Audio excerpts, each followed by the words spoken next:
Praise the lord. ఈరోజు దేవుని వాగ్దానం కీర్తనల గ్రంథము 125వ అధ్యాయము 1వ వచనము. యెహోవా యందు నమ్మిక ఉంచువారు కదలక నిత్యము నిలుచు సియోను కొండవలె నుందురు. ఈరోజు నా ప్రభు మనందరితో మాట్లాడుతున్న మాట ఏమనగా, మనకున్న శ్రమలలో, మనకున్నటువంటి ప్రతికూలమైనటువంటి పరిస్థితులలో మనం ఎలాగూ జీవించాలి, ఎలాగూ మనము స్థిరంగా ఉండాలి అనంటే, ఒక కొండ మరి కదలక బెదరక, మరి ఎంత తుఫానైనా, భూమి మీద ఎంత గొప్ప ప్రళయాలు వచ్చినప్పటికీ కూడా కొండ ఎలాగూ స్థిరముగా నిలబడుతున్నదో మన విశ్వాసము కూడా అలా స్థిరమైనదిగా ఉండాలి.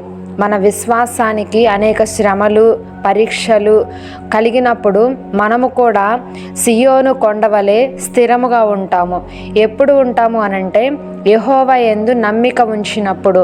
అంటే ఇది ఖచ్చితంగా దేవుడు నా జీవితంలో తప్పక ఈ శోధన నుండి నన్ను బయటకు తీసుకొస్తాడని గొప్ప విశ్వాసముతో, అల్ప విశ్వాసము కాకుండా గొప్ప విశ్వాసంతో ఉన్నప్పుడు, సంపూర్ణంగా మన ఆలోచన కాకుండా దేవుని మీద మనం ఆధారపడినప్పుడు, దేవుని యందు నమ్మిక ఉంచినప్పుడు ఖచ్చితంగా మనము ఆ కొండ వలె స్థిరముగా నిలబడతాము. ఇది మన నమ్మికను బట్టి కలుగుతున్నది.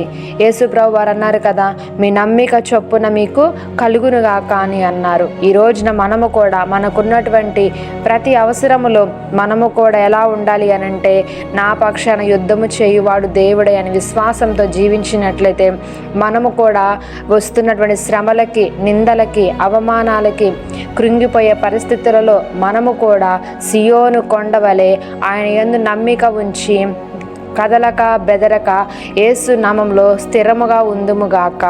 ఆమేన్.